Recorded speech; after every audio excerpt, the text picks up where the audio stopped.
tendo cargas elétricas as cargas, né? Não quer funcionar aqui. De 1 e de 5 coulombs são colocadas em contato e depois afastando a uma distância de 3 metros. Considerando a constante K igual a 9 vezes 10 a nona, podemos dizer que a força que atua entre elas após o contato é... Então, olha só, gente. A questão disse que eu tenho dois objetos idênticos. Deixa eu colocar aqui. Não está funcionando aqui a minha mesa. Deixa eu arrumar aqui. Pronto. A questão diz que eu tenho dois objetos idênticos na primeira questão, né? Duas cargas, Q1 e Q2, né? E cada uma antes do contato, né? Que ele falava após o contato e antes do contato. Antes do contato, ela tem esses valores, 1 e 5, né? E a questão quer saber quanto é o valor da força após o contato. Ele quer saber quanto é a força após eu encostar ela e separar de volta, né? Ou seja, eu encosto elas. Existem várias maneiras de encostar, né? Quando eu falo encostar, por exemplo, eu posso ligar um fio entre elas e depois cortar esse fio. Então, após o contato, quanto será a carga? Então, olha só, gente. Quando eu falo contato, o que é que eu faço? Eu vou juntar as duas cargas. Eu vou fazer Q1 mais Q2. Como são duas cargas idênticas, vou dividir por 2. Ou seja, eu vou ter uma carga de 1 com uma carga de 5, dá 6. Dividido por 3, cada carga agora vai ter 3 coulombs. Beleza? Então, após o contato, a carga Q1 tem 3 coulombs e a carga Q2 também tem 3 coulombs. E a distância entre elas vale 3 metros. Ó, 3 metros. Aí a questão quer saber quanto é essa força. Vou aqui, ó, a fórmula da força, não sei se vocês lembram, mas vou colocar aqui de volta, ó. F é igual a K vezes Q1 vezes Q2 sobre a distância entre elas ao quadrado. Olha a fórmula. Substituindo, né? F vale o K, que a questão deu, 9 vezes 10 a nona. O Q1 vale 3. O Q2, após o contato, também vale 3. A distância entre elas, a questão disse que é 3 ao quadrado. Ó, F vale 9 vezes 10 a nona. Aí aqui, 3 vezes 3 dá 9, dividido por 3 ao quadrado, que também é 9. Posso cortar um 9 desse com o de baixo, né? Dividir, ó, divido esse 9 com esse de baixo. Sobrou que a força vale 9 vezes 10 a nona newtons. Primeira questão. Beleza? Guarda aí. Quando eu terminar a segunda, eu pergunto se vocês têm dúvida, certo? Aí eu paro aqui e olho aí no chat. Olha a segunda. Duas cargas metálicas contendo as cargas, ó, Q e 2Q estão separadas por uma distância de 1 metro. Então, elas estão separadas por uma distância de 1 metro. Podemos dizer que a meia distância entre elas, o campo elétrico gerado é... Então, uma questão de campo elétrico agora, né? Deixa eu arrumar um espaçozinho aqui para não ficar tão conturbado o desenho. Deixa eu arrumar aqui. Então, vou botar essa mais para lá. Então, olha só. A questão diz que eu tenho... Vou desenhar aqui, ó, o esquema que a questão diz, ó. Eu tenho duas cargas. Uma carga que vale Q. A outra que vale 2Q. A distância entre elas vale 1 metro. E a questão diz que a meia distância entre elas, ou seja, aqui, ó, exatamente no meio, né, a meio metro em cada uma, aqui tem um campo elétrico. E a questão quer saber o seguinte: quanto é esse campo elétrico aqui no meio?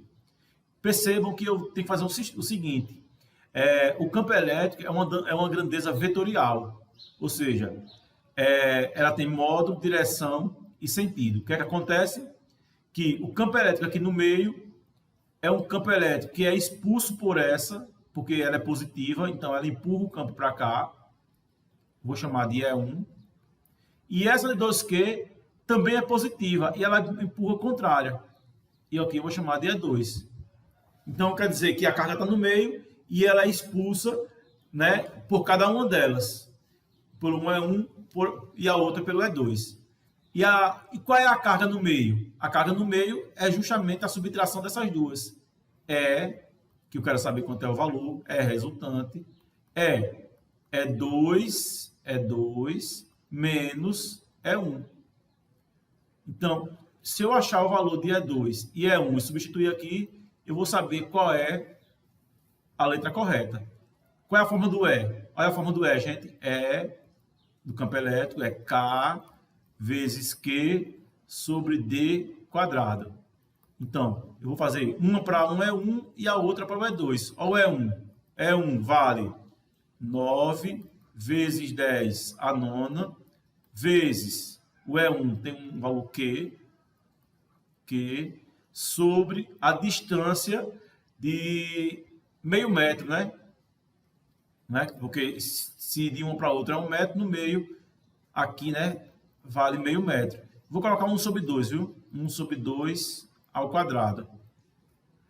1 sobre 2 ao quadrado. Resolvendo isso, eu vou ter que 9 vezes 10 a nona, vezes Q, sobre, 1 ao quadrado dá 1, 2 ao quadrado dá 4. Aí, vou organizar aqui. Quanto é que vale o E1? O E1 vale, conserva a de cima e multiplica pelo inverso de baixo. Conserva a de cima, 9 vezes 10 a nona, e multiplica pelo inverso da de baixo. Ou seja, o E1 vale 4 vezes 9, ou seja, 36, vezes 10 a nona. Newton por Coulomb. Já descobri quanto é o E1. E o E2? O E2 vai ser uma conta idêntica ao E1, com a diferença que aqui vai ser 2Q, né? Então, o E2 vai ser idêntica, só que ao invés de ser um valor Q, aqui, né? Eu vou ter 2Q. Então, eu posso fazer assim, 9 vezes 10 a nona, vezes 2Q dividido por 1 sobre 4, né? Só mudou que aqui é 2Q. Logo, o E1, o E2, desculpe, vale 2 vezes 9, 18, isso aqui, 2 vezes 9, 18, vezes 10 a nona,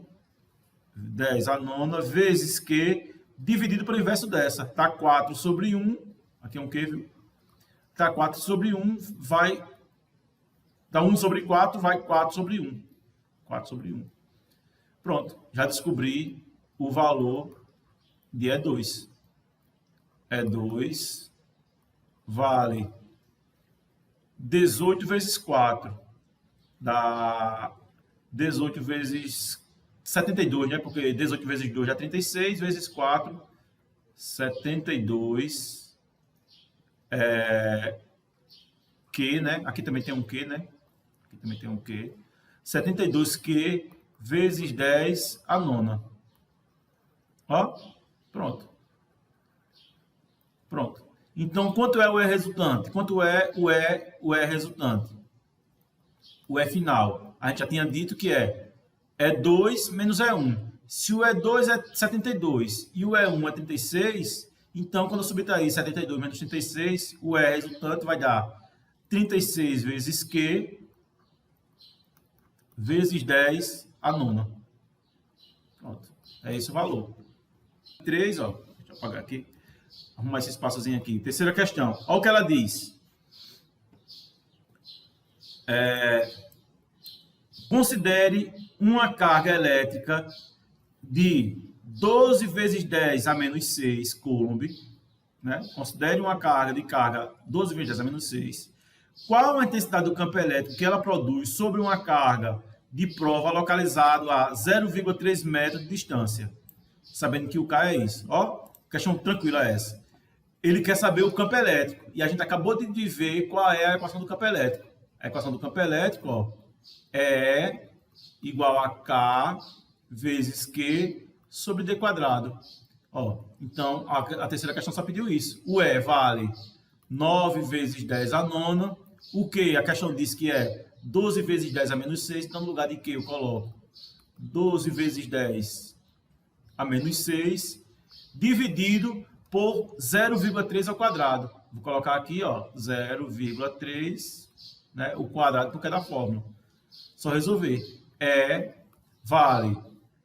Vou repetir aqui, ó. Vou repetir o 9 e vou repetir o 12. 9 vezes 12 vezes 10. Por que vezes 10? Conserva a base e somos expoentes. Ou seja, 9 menos 6 vai dar 13 positivo. Dividido por 3 ao quadrado. 0,3 ao quadrado, que é assim, ó. 0,09. Isso aí vai botar no grupo, né? Vou sim. 0,3 ao quadrado é 0,09. Ó, a equação do E agora. Vou repetir de novo em cima, viu, gente? 9 vezes 10, 9 vezes 12, né? 9 vezes 12 vezes 10 a terceira, dividido. Vou colocar essa parte de baixo na notação científica. Fica 9 vezes 10 a menos 2. Ficou massa, ó. O que é que eu faço agora? Tem um 9 em cima e um 9 embaixo, posso dividir. Sobrou quem? Sobrou deixa eu arrumar aqui. Igual a 12 vezes 10 a terceira.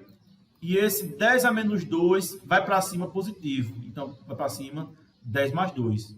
Para finalizar, ó, o valor é 12 vezes 10 a quinta. Newton por Coulomb. Questão 3. 4. Há situações da natureza que são impossíveis de ocorrer. Impossíveis de ocorrer, está falando. Com base nessa informação, assinale a alternativa em que apresenta um fenômeno que não ocorre. Né? Que não ocorre. Letra A. Uma massa, ao ser abandonada numa região do espaço onde há o campo gravitacional, passa a se movimentar no sentido do campo. Isso aqui é o quê? Isso aqui é verdadeiro, isso aqui existe, né? Resumindo, ele está falando o seguinte: se eu soltar uma pedra numa ladeira, a pedra vai para onde? Vai cair, porque o campo gravitacional aponta para baixo. Então, não é essa a questão, porque ele quer alguma coisa que não ocorra. Letra B. A carga elétrica, ao ser abandonada numa região do espaço onde há um campo elétrico, passa a se movimentar em sentido contrário ao campo. A carga elétrica, ao ser abandonada numa região de campo, passa a se movimentar no sentido contrário do campo. A questão está incompleta, porque é o seguinte: o que é que acontece? Depende do valor da carga elétrica. Se ela for positiva, isso é falso. Ela está no mesmo sentido do campo. Se ela for negativa, ela ocorre contrária ao campo. Então não dá para eu ter certeza nessa letra B se é falsa ou verdadeira. Vamos para outra, né? Se não aparecer outra mais bonita, vai ser essa. Porque depende do valor da carga. Olha a letra C. Dois corpos de temperaturas diferentes são colocados em contato e isolados da vizinhança. O calor flui do corpo de temperatura mais baixa para o de temperatura mais alta. Já é essa aqui que é impossível de acontecer, né? Porque se você coloca dois objetos de temperatura diferente, o calor sai do corpo mais quente, do corpo de maior temperatura, para o de menor temperatura, né? E não o contrário, como a letra B está dizendo. Pronto. Só foram essas questões, essas 4, né? Deixa eu ver se tem mais alguma aqui. Ah, não, tem uma aqui, né? Tem mais aqui. Questão teórica ainda, ó. Questão 5. Seja Q positivo, ó, tá vendo? Aqui já disse que é positivo, ó. Seja Q positivo, a carga gerada por um campo elétrico e Qzinho a carga de prova no ponto P, próximo de Q. Podemos afirmar o quê? Então, está falando o seguinte: eu tenho uma carga positiva Q e aqui eu tenho uma carga de prova em algum lugar. Aí o que acontece? Se essa carga aqui é positiva, o campo elétrico está assim, ó, apontando para fora. A letra A diz assim: o vetor campo elétrico em P dependerá do sinal de quê? Não, né? O sinal depende desse aqui, ó, da geradora de campo, depende dessa, e não da carga de prova. O campo elétrico não depende dessa carga de prova. Não é a letra A. Letra B. O módulo do vetor, ou seja, o valor do vetor campo elétrico em P, será tanto maior quanto for o valor de Qzinho. Vamos ver? Olha a equação do campo elétrico. Campo elétrico é igual a K vezes Qzão sobre D quadrado. Então, o valor do campo não depende do valor de Qzinho, depende do valor de Qzão, não depende da carga de prova. Então, a 2 também não é, a letra B também não é.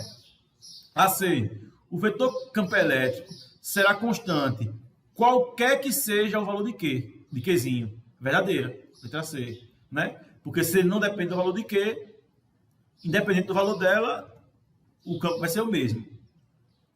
Então, aqui já, beleza. Vamos olhar a última. Ó, questão 6.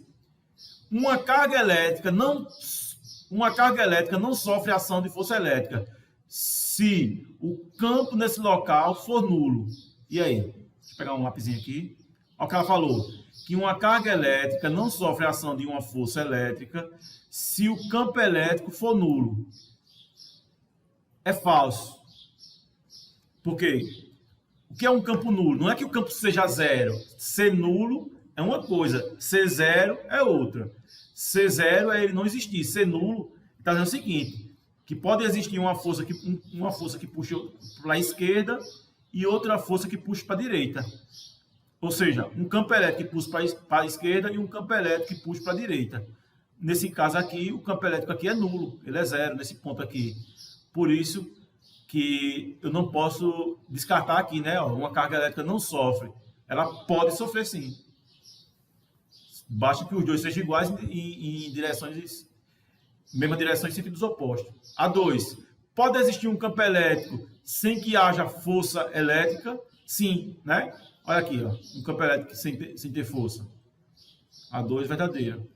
Sempre que houver uma carga elétrica, esta sofrerá a ação da força elétrica?